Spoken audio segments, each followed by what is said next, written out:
close as we can. You know, people can move up because we only have, I'm gonna be running around with this microphone for people to talk, and there's only one of me. So I have a lot of ground to cover. So the closer I can get us, the better for that. I'm just gonna introduce myself briefly and we're gonna get into this. I'll do some level setting before we start. I'm Alyssa Shurin, so nice to be here with you all. My background is about 20 years in the environment and also in organizational leadership and management. I used to run the Department of Environmental Conservation for a number of years under the Governor Shumlin, and so happy to have some of our staff here. And we have such a good conversation to have tonight. We have some panelists who are here today this isn't going to be a formal panel, these are more resource experts. We're here to have a conversation. But we have, and I'll actually just let the resource experts introduce themselves for just like 30 seconds here, so you know who's in the room to answer questions. Good evening, everyone. My name is Lauren Oates. I'm actually a new City of Montpelier resident, just moved from East Montpelier, an interesting time to move here. I work at the Nature Conservancy. Prior to that, I worked at the state. You'll hear from my old colleague, Nan, in a little bit. Been working on flood resilience, nature-based solutions, and figuring out how to mitigate. Who says your name again? Yes, sorry, Lauren Oates, O-A-T-E-S. Thanks. And it's in the packet there. Good evening, everyone. I'm Leslie-Ann Dupini-Giroux. I'm a faculty member in the Department of Geography and Geosciences at UVM, and I'm also the Vermont State climatologist. Nice to be here. I'm Greg Gosson, 40-year resident of Montpelier. I'm a planner and an architect with GBA Architects. We do community redevelopment, which basically means we do a lot of work in floodplains and brownfields. Hi, good evening. I'm Ned Swanberg. I'm the Regional Floodplain Manager for Vermont DEC, and I work with communities in Orange County and Washington County around being flood resilient. Thank you.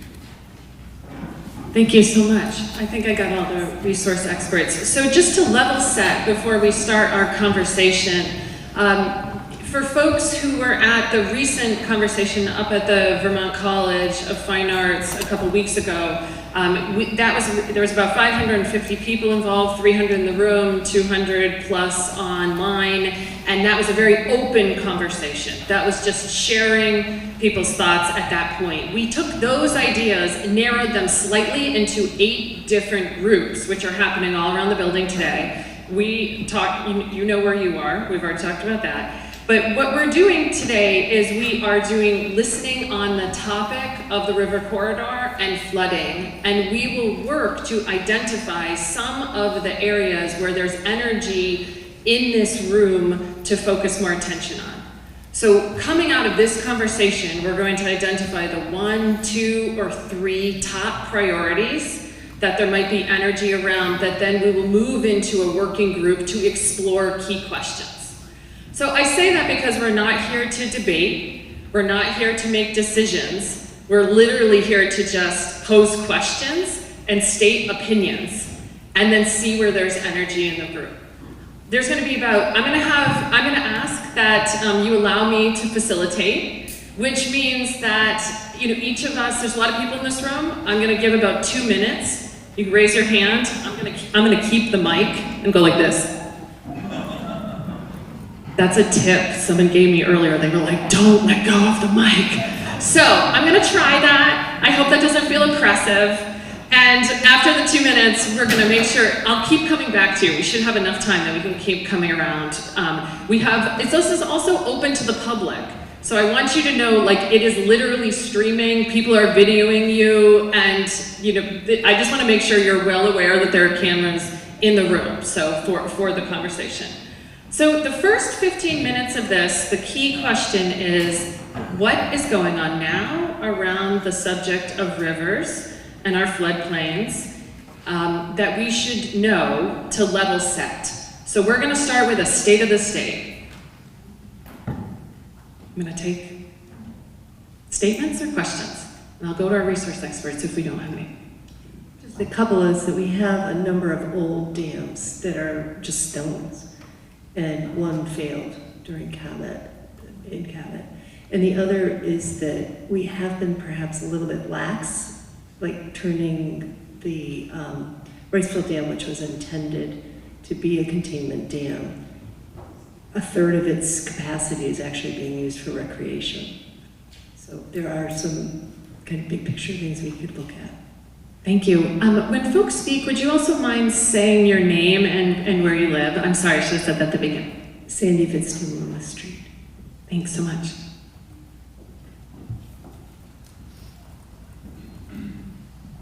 Hi, I'm Paul Beaufort. I live in Worcester. Also used to co-own a business here in Montpelier as of a few weeks ago. I'm seeing the problem in two ways. One is, in terms of water, is volume and speed.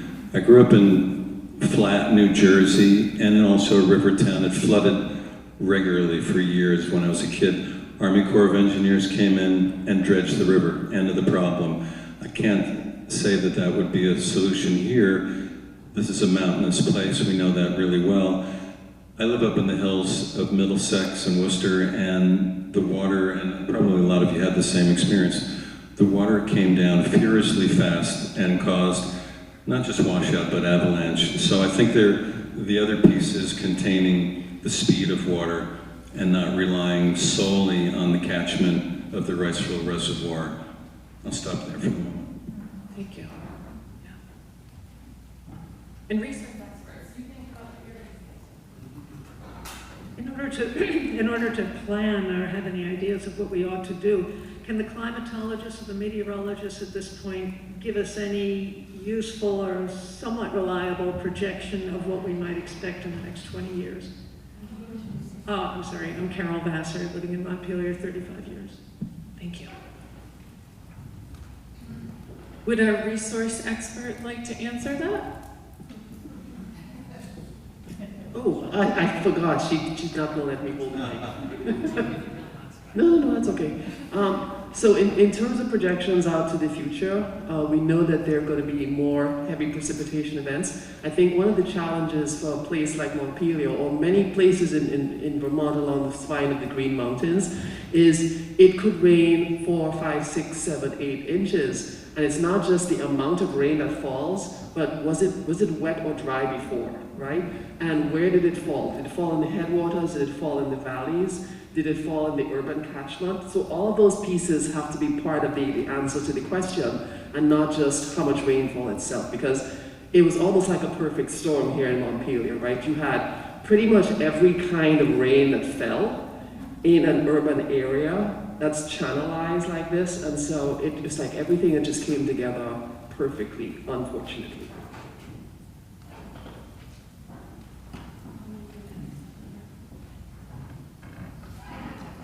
Hi, I'm Phil Dodd. I'd like to endorse the idea of looking at removing some of these old dams. You know, we have one at the Shaws, we have one up the bike pathways. I know it takes time and money and permits, but from what I've read, they don't help things. One other thing, we obviously need more room for the river to spread out. We need more floodplain. And the last thing I'd say is I'd like to see us bring in some hydrology experts to tell us what's really wrong with the whole system. Can anything be done? Can a new dam be added anywhere? You know, what's the status of things? Yeah, I'm hearing a couple questions about either removing or adding dams, or dredging, or a couple different points are coming up about a rainfall. Yeah, floodplains are really helpful to us, and we're not alone. We're part of a watershed, we're part of a whole place with many communities, and so having a place for the water to go is really important. So protecting floodplain functions and the room needed by the river is really critical before the water shows up in town. And then in the city, it's really hard to build some more capacity to handle the water, but it's still possible. We can set back some of the channelization, we can make some room. Even this morning, I saw a place where the railroad had shut off a whole section of floodplain that no longer functions for the city. So there's places we can explore to try to build more flood capacity to mitigate the depth and the impact and the arrival of water in the city. But we can't change the planet by ourselves. So in the context of climate change and moisture, we can anticipate a lot of water coming. Okay. Hi, I'm Zoe Niederland. I live in Montpelier. I really appreciate the thoughts of thinking about the water, accepting the water in a manner that causes less damage further up the watershed in the way that we would need to all work together. I just want to reinforce the need to work across disciplines about how do we have less impervious surface, how do we think about what to plant in different places, how do we keep all of the different elements in the state working together. Thank you. I'm going to work down this side of the room, and then I'll come over to Corby Griffin, Liberty Street, Montpelier. I'm just curious. It seems to me that what we're really needing and looking for is a combination of things. For me, it seems like dredging might be an issue, might be a positive. But I'm wondering if we can build up, if it's feasible to build up walls along the North Branch, especially. I don't know if that's feasible, but if it is, would that, how high would they have to be? Would they really be a serious mitigation or not? I don't know. I'm going to come to a resource person about that in just a minute, so think about that, resource people. I'm John Snell, been in the city for 45 years. Vegetation along the rivers is a lot less than it used to be, and many of the areas along the rivers are now plowed fields. We really need to increase the permeability of all of the river areas. This one had a lot of water in it. This storm, I would be interested, while we're close to what happened, to really document it carefully. How high did the water come up? Where didn't it go? I know it won't be necessarily the same next time, but I think understanding what happened down to the inch is important. Thank you. I'll show you this. Everybody's seen this. When more water comes in the downtown section of the river and goes out, it's going to flood. So the water has to be able to go out of the river, past something like this, which is, where this is behind motor vehicles. When things like this jam it up, there's going to be a flood. It's going to make it easier and have less rain to actually flood us. When we have things like this, it's my opinion that this should have been removed from the Winooski River the first week. I have a lot more information, but this is what I'm saying. The basic idea is, the dam, I've been up there and I got all kinds of pictures of the dam. It's working properly right now. As long as it's working properly, you can't ask that dam to do more than it's doing right now. So therefore, that end, I don't know what you can do, but what you gotta do is be able to smooth the way out so the water can get out quicker, and we can prevent this much. That's what I have right now to say. Thank you. Oh, I'm sorry. I'm Bill Day, and I live in the Pioneer Apartments, which is in the flood zone, and I have pictures I took all of that place that happened. And there's 60 people living where I live, and there's 40 people that the Montpelier Housing Authority has in the lane shops. That's at least 100 people. There's a whole lot more that will be without a home if things like this don't get corrected. Thank you. Hi, my name is Carlo Lovetto. I'm a Positive Pie on downtown State Street. I'm from Plainfield.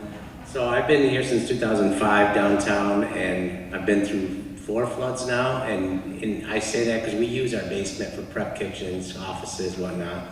And we've had up to 8 feet of water, 3 feet, 5 feet, 2 feet in all those floods. And so I just feel like I've been spending a lot of time observing and dealing with water in my restaurant. But this time it really came in and destroyed the entire restaurant. So, what I keep noticing is the problem I see is that it comes up in the back parking lot of Positive Pie, and on the Julio side, it comes up there, rises up, goes around the front of Julio's, starts to flood all of State Street, and starts to take over the whole town from there. I also noticed that, during this flood, places like Sarducci's and the gin shop, all those are fine. There was still capacity left in the main river.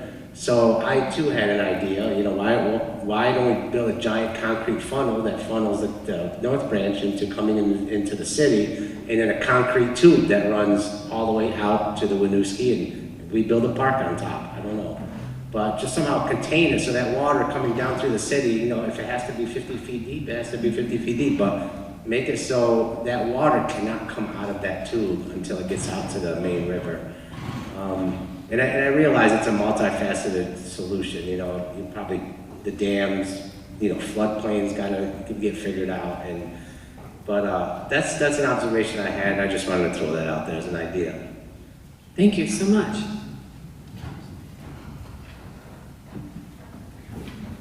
We have to hold it. That's okay. Hi, everybody. My name is Gail Johnson. I live in East Montpelier, but I live in the same river corridor as everyone else in this room. And I got flooded out of my apartment because I live 40 feet from the Winooski. This is a really multifaceted problem, and it doesn't just involve Montpelier, East Montpelier, it involves everyone along the corridor above us and what we do, and I think we're going to have to work with other towns. Yes, we've got to slow down the speed of that river. We really have to slow it down, at which it can be done in many different ways. I am not an expert. My background is I'm a naturalist. One of the ways I think we can slow it down is to make more wetlands upriver, and we can have an animal help us do that. Beavers. Have any of you ever read this Beaverland book? It goes into this. Layla Phillips says, our rivers looked a lot different years ago. When the Native Americans were here and no other groups were here. Native Americans didn't really channel rivers a lot, to my knowledge. I don't know for sure on that, but I know beavers did, and beavers do today. And I actually run a small wildlife refuge up north. It's called the Johnson Wildlife Refuge. It's named after my father, not me, my father's side of the family. And there are beavers there. It's mostly wetland. And when I go in there, I'm amazed how complicated they make that floodplain next to the Clyde River. There's pools of water, there's little dams. It changes every year, it seems. They do so much. They help the access to the floodplain for the river. And you may have to pay to move them, but once they're established, and sometimes you have to make it comfortable for them with the right plans and things. But once they're established, they do it. They know what to do. And they provide that conductivity from the river to the floodplain, and they make the water spread, and it's a natural thing. And our rivers were much more like that. Now they're more like channels because we've taken away some of the wetlands. And we need to bring it back more to what a river really is. And we have to find out about that. Thank you. Thank you. My name is Pat Hinckley. I live on Redstone Ave. My wish is that we could ask help from the people who have worked with water for hundreds of years, the Dutch people. They have lots and lots of engineers and smart people who are figuring it out.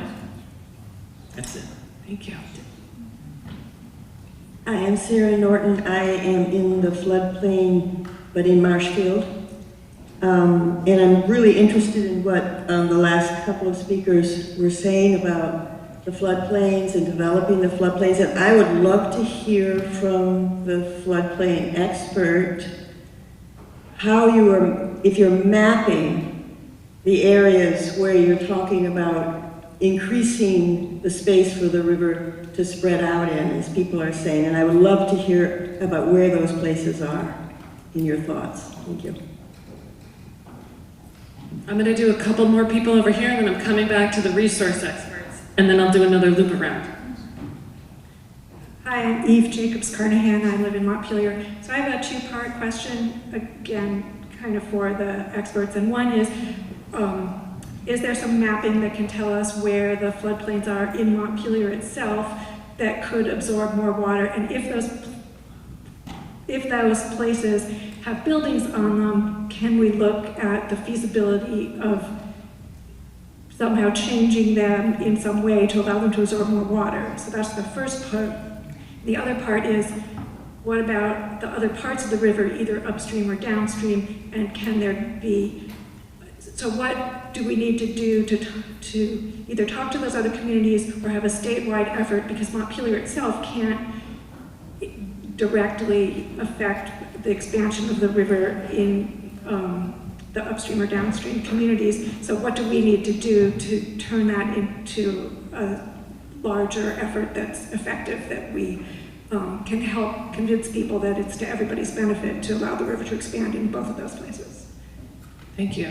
I'm hearing a real theme of how do we get this water away from here, and what are the key strategies? Are they natural? Are they wetlands? Are they changing the property? Are they channeling? Are they damming? Like, we have a lot of questions. Oh, yeah. Hi, my name is James Ray. I live on College Street.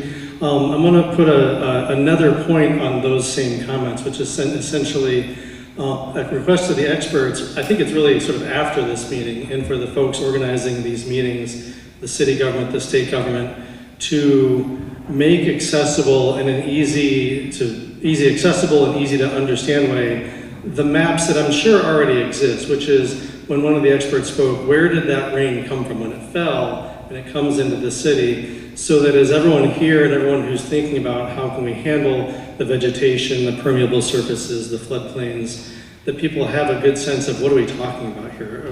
Which cities, which counties, where are the problems happening, so that we can all be thinking as productively as possible towards where those solutions need to go.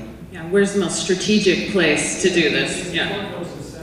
Asking for like graphic visualizations that would be widely, and as someone who's spent my life in communicating science, I would emphasize widely accessible to the lay people and understandable to lay people and clear.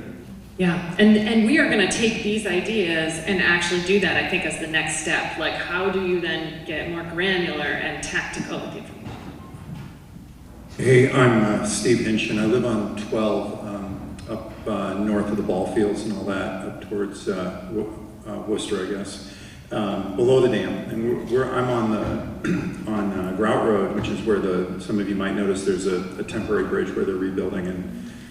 And we're close enough to the dam, we were fine, right? But some of you got me thinking that if you know that area at all, you know there's some very nice big fields that are in hay in that area. And knowing that part of the North Branch, and I know the North Branch was not, the whole problem here by any means, but there is still a lot of the Army Corps dredging. The Army Corps has left a lot of mess behind in terms of the walls of the river are still like levees, right, in some areas, especially as you go up further. And there's a lot of land along that river above and below the dam that is not being used for, let's say, corn. It's mostly being used for hay, and in some ways it's a reservoir, but it didn't get used too much. And I think that part of that may be the way those banks have been controlled and rebuilt. And then I was thinking about the way we use current use, and we ask, we value through incentives farmers to use the land for agriculture, and there's no reason we couldn't apply that same kind of economic system to allowing those fields to be built in a way, or kind of reclaimed in a way that they could be used for water storage during peak events through, in the same way we use agriculture. We do that with agricultural land now. Obviously there's a financial loss when the flood comes for farmers. But if that was compensated along through the years through using a current use type of system, that could be something people would opt into to allow their fields to be built that way, basically. No, that's all. Okay, I'm doing two more, and then I'm going to come over here to the resource folks, and then come over to you. Hi, I'm Michelle Hill. I grew up in Montpelier, but I currently live in Worcester. Want to echo what others have said about how it's a regional issue, it's a watershed issue. My husband is a weather forecaster, and 5 days ahead he said, oh wow, Montpelier's going to get 5 inches of rain. It might have ended up being more than that, but I wonder if with that kind of lead time, if it's possible to let water out of the Wrightsville Dam in advance of the weather event. And then also, I know my front lawn, even though I'm at 1,400 feet, my front lawn is still a wetland. And it just occurs to me that there might be things that we can do in the rural areas, maybe as provide catch basins in addition to right along the river floodplains. Hi, I'm Lauren Parker. I've lived in Montpelier since 1988, and I own the North Branch Cafe, sadly on the North Branch. We do also use our basement for refrigeration and freezing and supplies, and have no space to not use that. We had about 12 feet of water for 24 hours in the basement, but it never made it into the cafe, so we are open. As we watch the North Branch out our windows, we judge how it rises and falls, and that helps us to figure out what do we have to worry about.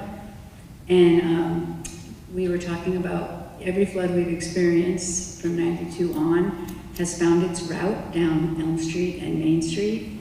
And so in addition to working with the floodplains north of Montpelier and also in Montpelier, if we could look at ways to direct the water under the road instead of over the road and into the businesses, that's a thought that we had. Okay, resource experts, what are your reactions to this? Anyone? You hold it. All right.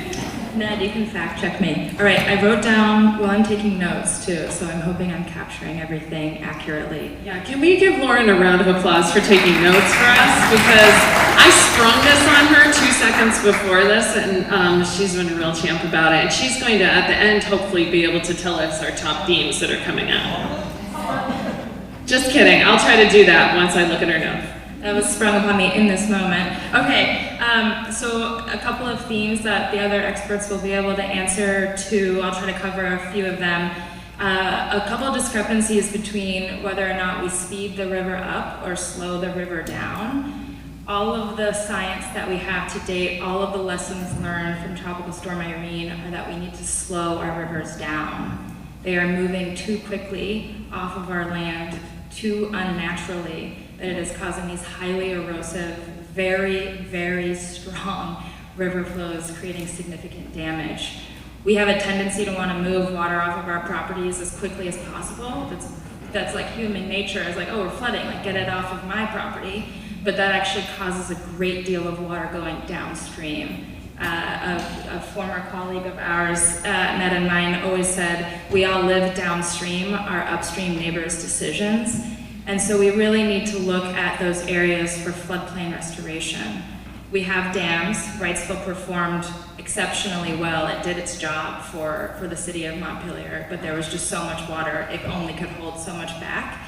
We need to look for those areas that create wetlands, create floodplains, all the way up into our headwaters, our forests, to catch that water before it comes down to our river valleys. Those areas exist in the state. We have a couple of really strong examples. You know, Middlebury effectively was spared from Irene because of the floodplain restoration and swamp work they did on the Otter Creek. Brattleboro has invested significant funding and work along the Whetstone Brook in the city limits to actually spare it from downtown flooding. We have those opportunities in Montpelier and in our neighboring communities, and we need to kind of look at the watershed scale, the reach of the Winooski, and where we have opportunities for down and upstream restoration. Can I come back to you? Yes. Okay. I do. So first of all, say hi to Roger for me. And the other two things I wanted to really highlight, it was listening to, I think, the last of the comments with, if the same place keeps flooding and it's going below the ground, it makes me think of places in Burlington where that happens, because there used to be a ravine that flowed through the city. And once you identify where the lowest point is on landscape, even if it doesn't look like the lowest point today, it'll always continue to find that. And so I really want to echo James, your comment about that mapping and the visualization, because once you see a 3D of what it looks like from headwaters to wherever we end up, that'll give us a sense of where the water will naturally flow, regardless of where the buildings are from a topographic perspective. So heartily echo that. I'm going to basically echo a lot of what's being said. We need to let our rivers breathe. And that is a larger question and problem than just Montpelier. But that being said, that's land use policy and land use kind of ag land use policy. Looking to the Dutch, I think, is good, actually. That's a great suggestion, because the Dutch have been living with this for years. They have retooled their entire agricultural industry around floodplain agriculture, so that they've got that. Now, if you get into Montpelier, our tidy little town, there still are some opportunities for us to treat our floodplain properties better than we have been. And I think we should start instituting floodplain issue policies towards development and saving our floodplain properties in this community. We've got a lot of them on the North Branch. We've got a few of them only on the Winooski, but there's still some significant properties that we can do some better jobs with. I want to recognize that I said we were going to do 15 minutes on the state of the state and then move into talking about solutions. We are doing both of those things, which is totally fine. I just want to recognize that we're looking at also short-term and long-term solutions in this conversation. Yeah, there's been lots of great discussion, lots of great ideas. Yeah. One of the basic things that the state strategy has around flood resilience is to try to protect the functioning of floodplains and rivers where they still exist. So leaving room for the rivers to adjust laterally slows them down and allows them not to become too deep and to be able to flood in many smaller places before it all piles up in the village or in the city. So that's the best thing we have working for us. When we create walls and block it in, we end up pushing the water on our neighbor. And that's the problem, because we're all in a watershed. We're all here together. So we're trying to take the walls down. We were hearing a little bit about the berms that have been created. That's a project that is funded. A lot of groups like Friends of the Winooski go through and take those berms down, point them out, and we can pick away at them, get more money at it. They go away faster. One of the biggest berms we have around are the railroads. The railroads, when they came in, were all set up to follow a nice straight flat path and block the river in and make it straight and too fast. And we're still suffering from that. That's a big issue all the way down to Stevens, all the way down the Dog, all the way down to Winooski, down to White. And again, that's a big issue. A lot of times they don't have culverts, they lost floodplain function. A much harder process to get the railroads to talk to us. But that's a place where we can gain some floodplain access and help out a little bit.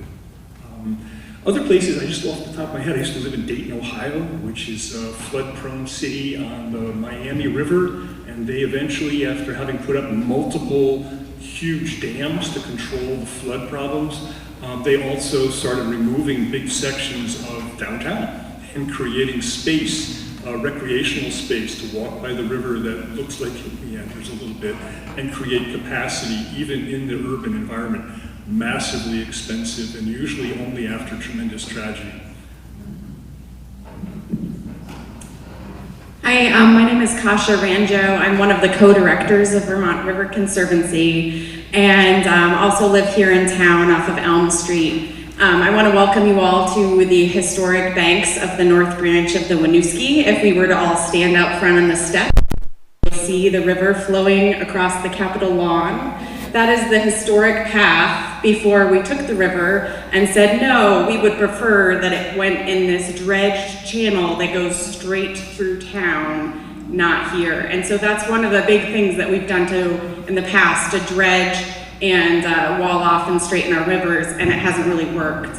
I want everyone to know that we are in the process of looking into the feasibility of removing 4 dams here in Montpelier. We've been working with the city on this for several years. We have feasibility funding. The RFP for choosing an engineering firm is out.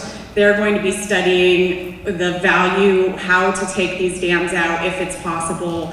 I want everyone to know that that's in process right now, and we'll have those feasibility study results probably in the next year or so it will take to determine a path forward for those dams. But I think that's an exciting step forward.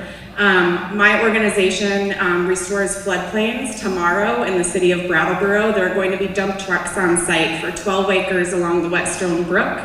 It's an area that didn't flood during Irene, like you all have been talking about, areas that should have flooded and didn't. And we're gonna be hauling out 200 years of industrial fill and restoring that floodplain and wetlands right in the heart of Brattleboro and giving the city a park downtown. That's the kind of project that I think we can do here in Montpelier as well, and we need to be looking both upstream and downstream of our cities. Wetlands are a huge piece of the puzzle. My organization, Vermont River Conservancy, we hold easements upstream and downstream of town. A landowner sent us photos of her easement in Worcester and these beautiful wetlands the day of the flood.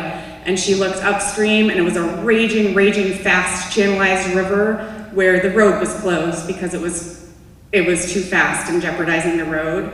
And she turned her body 180 degrees and the river across her easement stopped. The water turned into a lake. You could have a heron fishing there. It stopped the river. And then it's channelized again and it goes super fast to continue on. But when we do those kinds of projects, both upstream and downstream, and look within our borders and beyond our borders, we can actually slow the river, and it's the natural function and restoring the natural processes that can do that. So thank you. Thank you. What she was saying, I think we have to look at, because we are a mountainous, hilly area, we have to look at what's happening down, because the water always goes to the lowest point, and so we have to do things up high too, to build ponds and things to slow it down before it even hits the river. Kind of like what you were talking about, but even higher off of the river, right where the river is.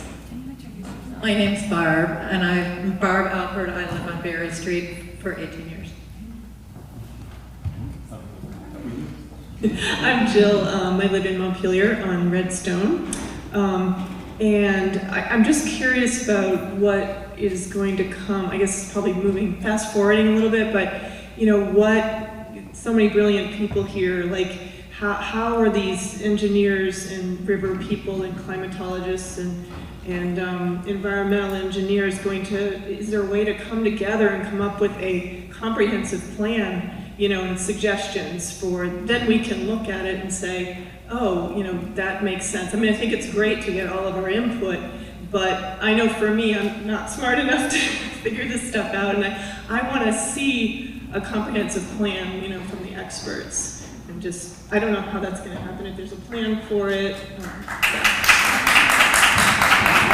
I think that's actually the next step. So the vision here is that the next meeting would be with the experts who ahead of time considered the questions that we put forward and came with some suggestions. Like, these are the top 5 most strategic areas. You should have wetlands or buyouts to slow the river down or things like that.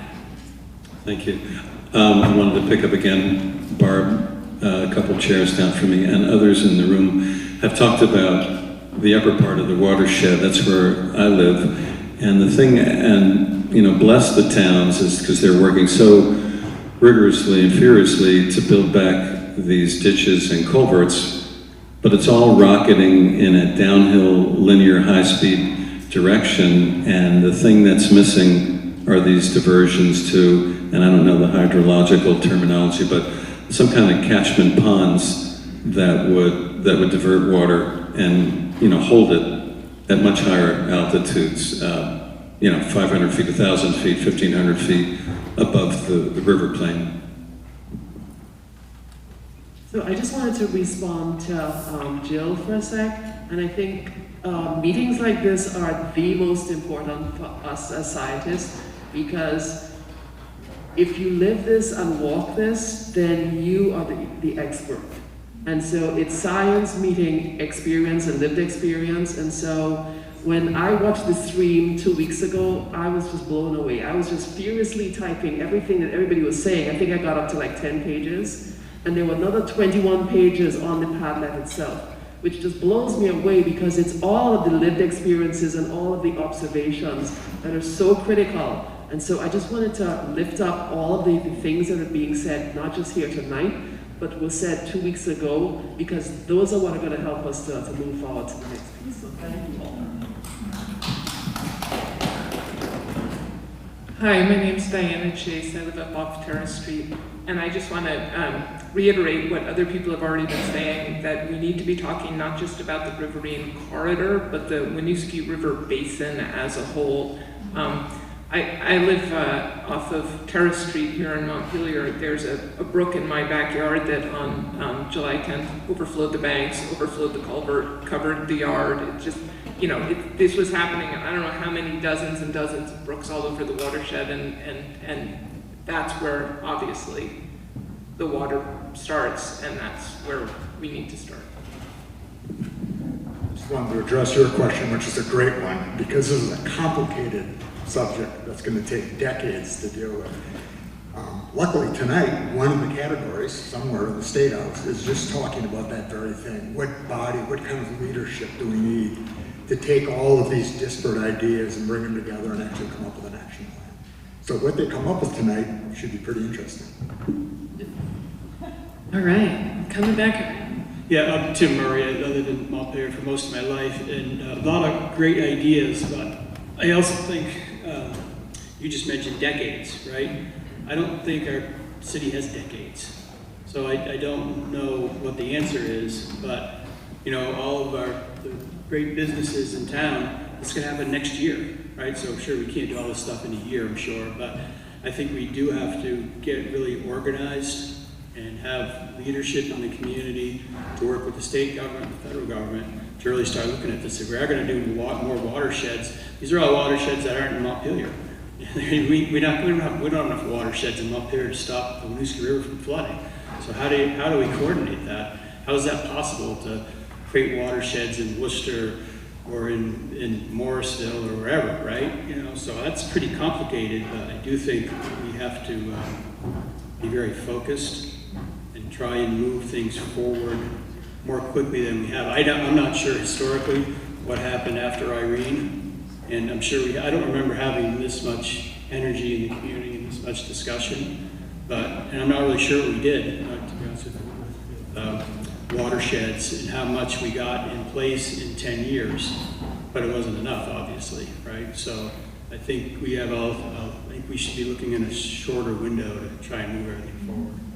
Are there things that we can do in the short term? What are those short-term solutions too?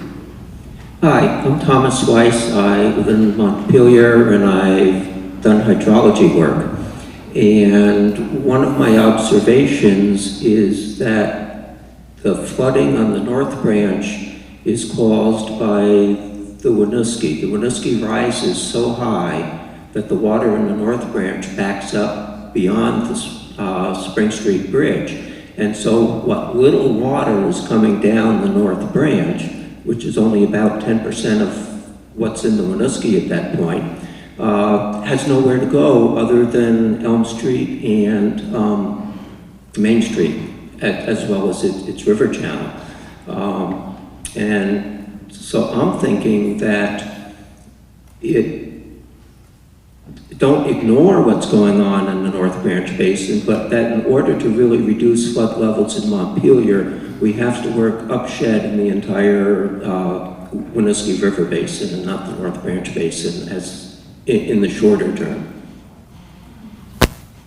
Hi, my name is Lynn Wild and I live in Montpelier over on St. Paul Street. And our house was one of the very few houses on St. Paul Street that did not take on 3 to 5 feet of water in our basement. And it was because of a number of reasons. One, we have a giant cottonwood tree in our yard, and it fields about 200 gallons of water a day.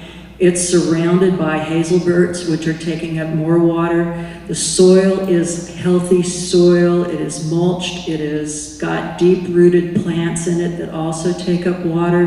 And the soil has become a soil water sponge.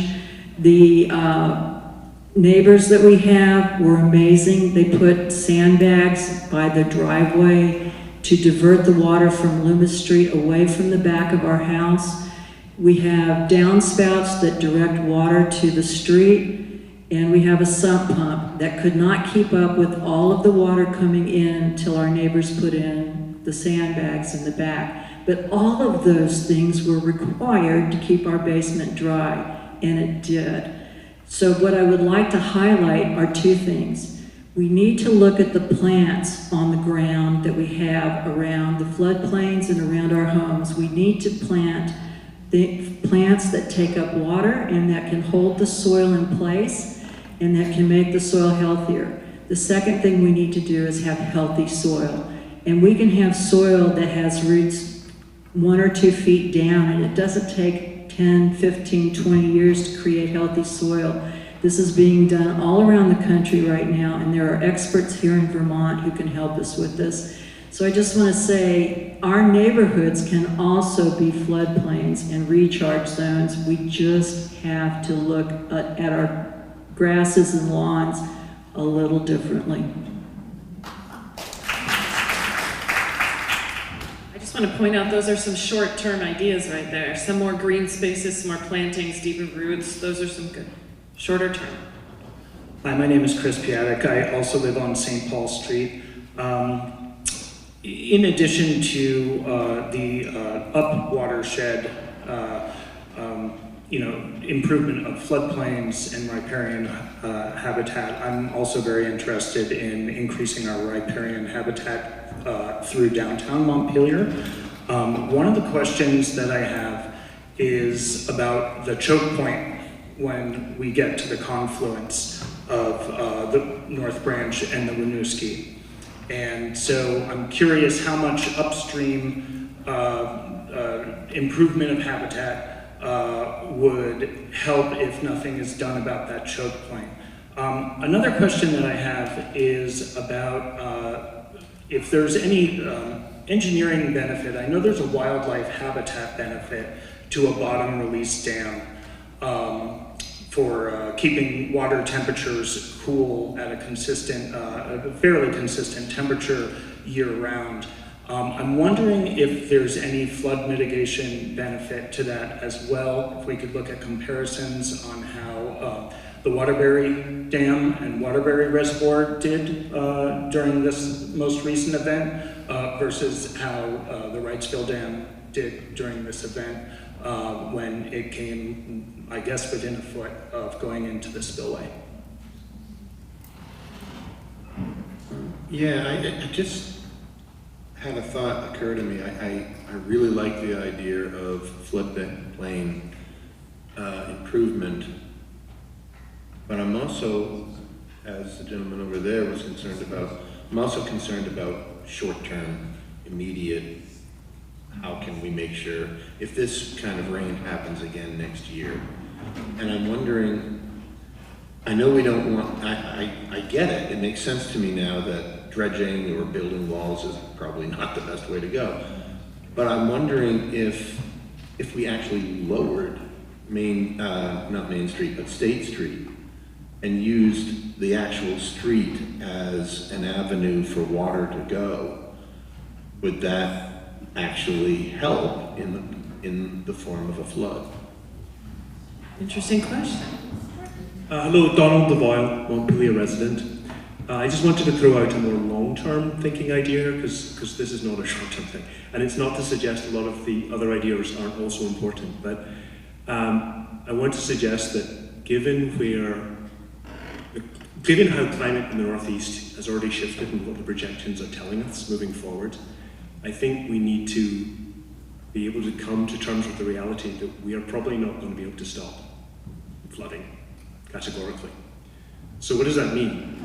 Well, I think it means that, again, we turn to other examples like the Dutch, who've been mentioned here a couple of times. And I think a lot of people know the Netherlands as this country with this long history of being able to keep water out. But what maybe isn't as well understood is what the Dutch have been doing more recently. And in many cases, they've been giving some of their land back to water, even though it's one of the most densely populated countries in the world, low-lying. Their projections are telling them that they cannot keep the water out in some places. And so what they're doing is they're moving through zoning and things like this to these long-term strategies of saying to people, you can live here, but understand you are periodically going to get flooded out. So you have to learn to live here in a way that it doesn't devastate you when that happens. This is not an easy thing to do. I think it's a really big long-term change, but I feel that we might benefit from adopting some of that mentality here as well. Coming over.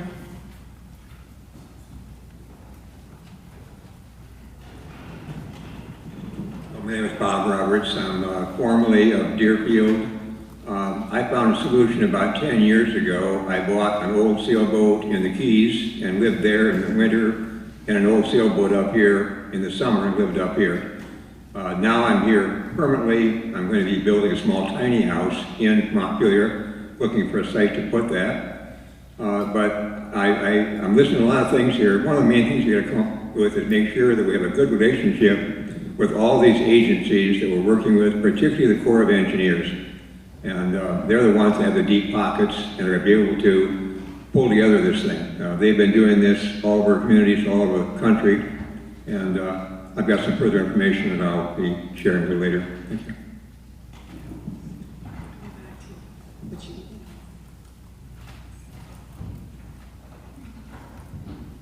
Hi, I'm Julia, and I live on Court Street in downtown Montpelier, and I just wanted to add the name of the program in the Netherlands that's been going on for the past decade plus. It's called Room for Rivers. So if you want to look it up, please do. And I'll just read a little bit here. The main goal of the program was to manage higher water levels in rivers by lowering the levels of floodplains, creating water buffers, relocating levees, increasing the depth of side channels, and the construction of flood bypasses. And they have videos and text that just great content for all of us to educate ourselves on. Thank you. Hey, come. Did a great job. Yeah, I'm Elizabeth Courtney. I live on Clarendon Avenue, where it's high and dry, but there's still a lot of rot going on in the plant life all over the city. I'm sure you've noticed. What's occurring to me in this discussion tonight, and it's great, there's a lot of good information coming in. I think Jill expressed an interest that I'm interested in too, which is long-range planning. All these good ideas are going to cost something. And we need to figure out a way to sell what it is we're doing before we do it, after we do it, and while we do it. And what's occurring to me is that we sell, Vermont is very good at selling ski areas, recreation, biking, inviting tourism is high on the list of areas where we make a profit. So I think while we're doing this work, we should think how we're going to package it. How are we going to document what our process is right now? Because I think there are many people who would be very interested in knowing what we're doing. Who are having similar problems or even very different problems, but problems nonetheless with the rapidly changing climate. So I look to places like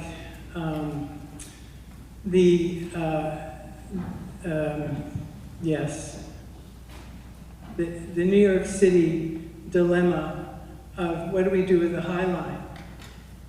And that was a resource which was a built resource, not a natural resource that was threatening the city. But the city took that problem and treated it as an economic problem, needing an economic solution. So while we're looking at nature as part of the solution, let's look at the economics at the same time so that we can pay for the good work that we're about to do. Thank you. Come down here.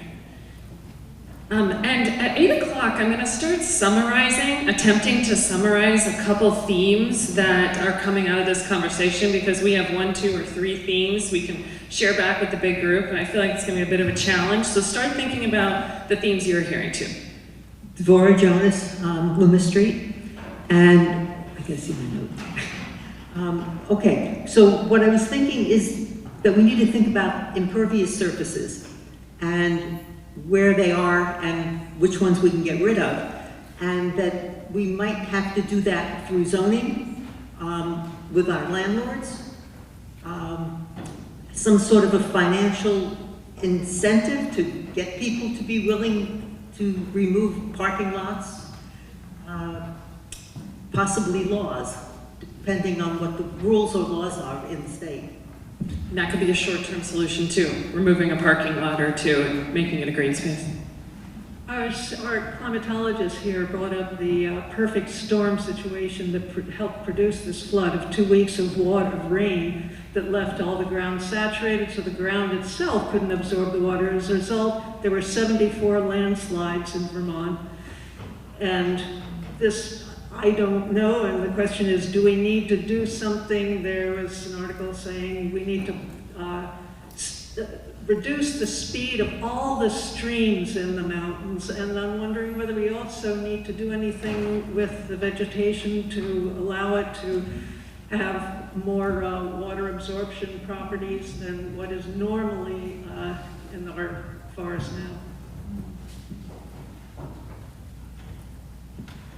now. Tom Stearns, State Street. This question of the river as our adversary is something that really strikes me as a sad perspective. This whole valley was made by this river. The farmlands that have been feeding people here for a long time have been fertilized by this river. As much as we can not be limited by the imagination of the people who have built and designed this place with eyes closed to the truth of the river, we don't want to be limited by those mistakes.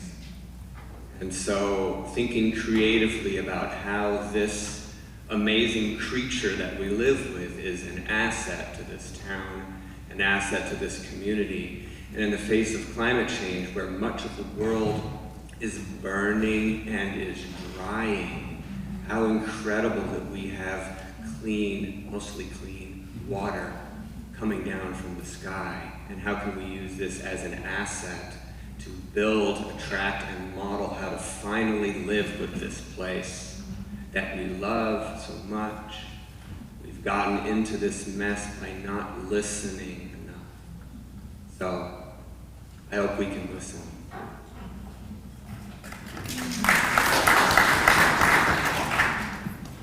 Hi, Howard Michelson. I live on Sunset, well above the floodplain, fortunately for me.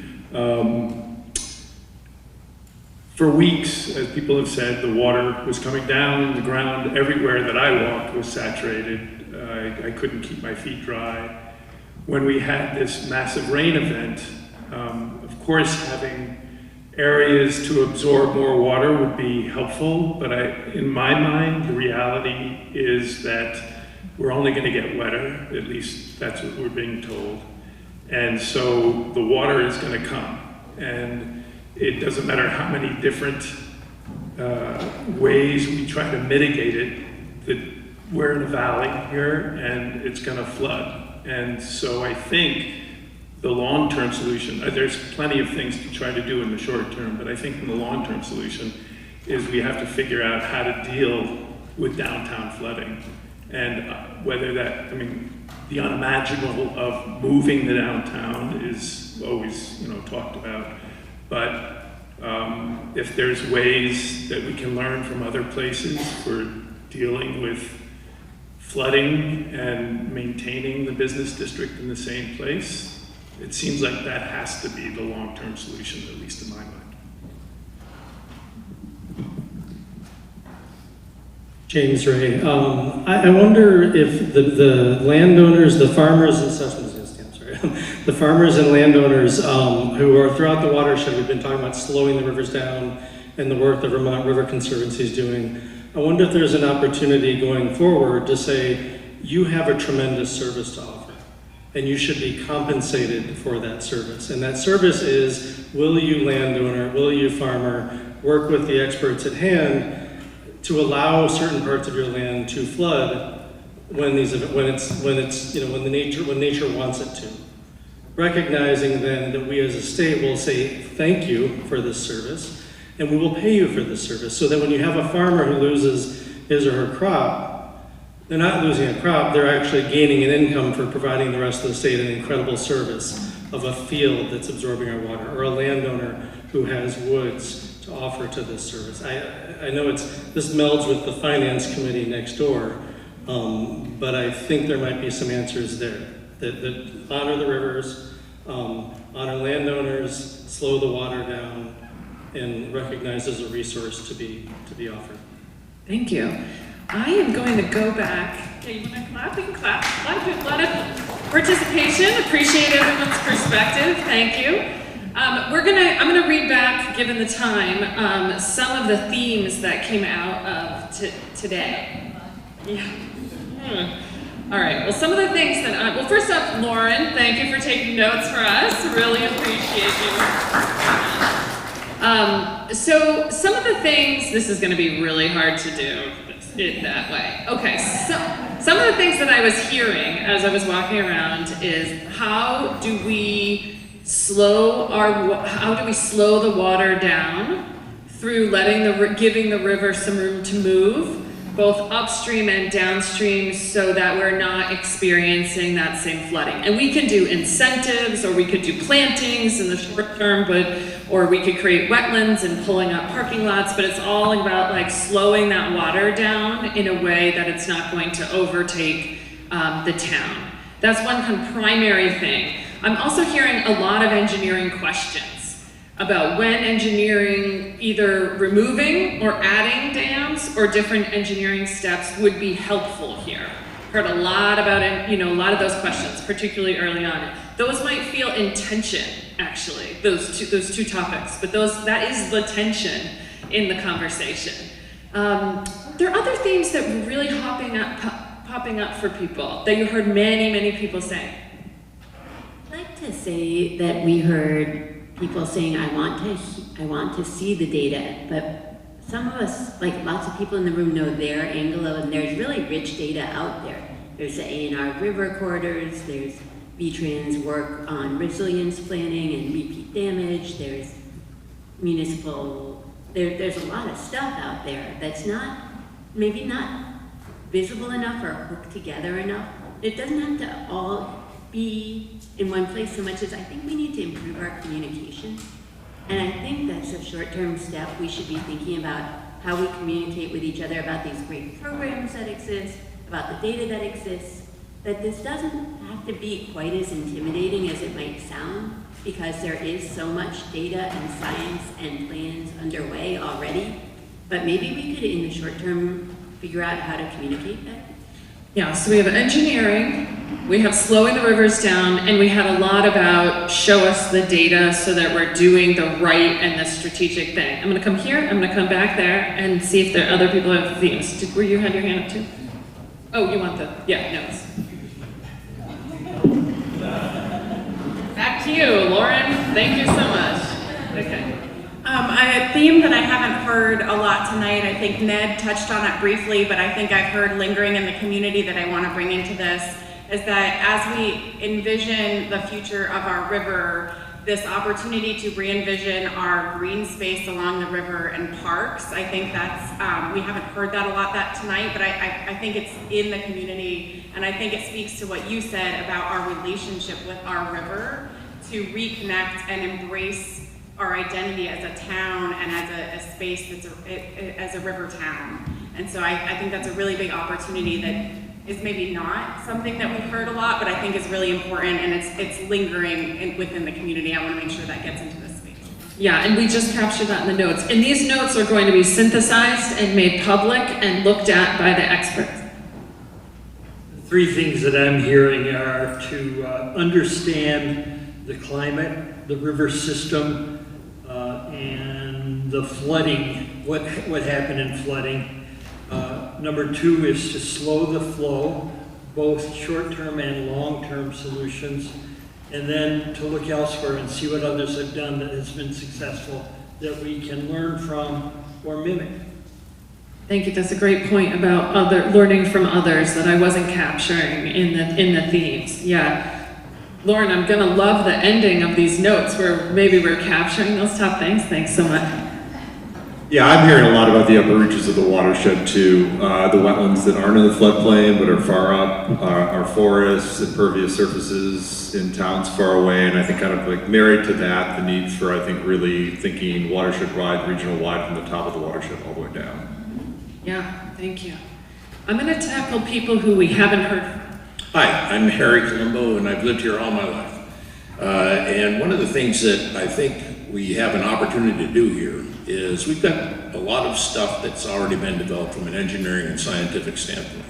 We have studies that are underway 6 weeks ago were maybe disjointed or maybe had a specific purpose. And maybe one of the things that we can do is to take the engineers, Corps of Engineers, whoever those people are, and saying, okay, so what have we got going on now? What information have we already developed?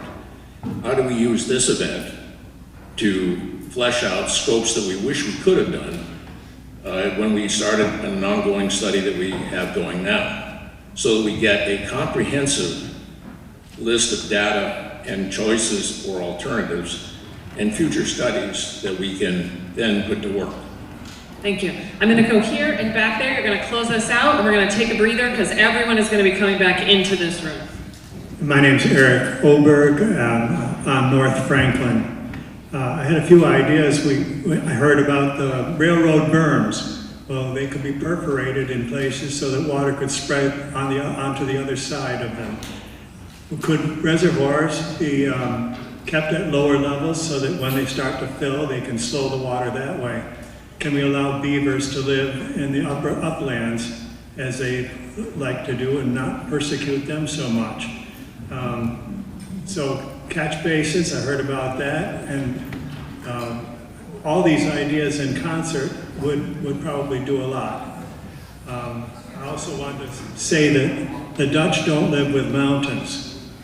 You know, they're trying to make land out of oceanside, and so we're like having a roof above us, and our rivers are like the eaves trough and the downspout. And once it gets there, if we hurry it through our town, it will flood the next town worse. So at every step, we have to slow it, and that's what I've heard all around. Thank you. Thank you. Okay. Coming back for our last comment of the night.